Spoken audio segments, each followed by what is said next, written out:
उत्तराखंडच्या चमोली गावातल्या माना इथं हिमस्खलन झालं आहे।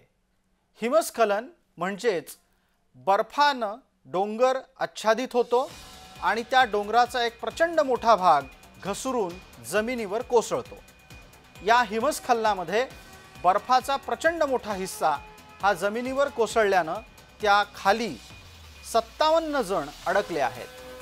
बर्फाच्या ढिगाऱ्याखाली अडकलेल्यांना वाचवण्याचं काम वेगानं सुरू आहे। दृश्यांमध्ये आपण हिमस्खलन कसं होतं ते पाहू शकतो। तुम्हाला पांढरे धुक्यासारखे ढग तयार होताना दिसतात।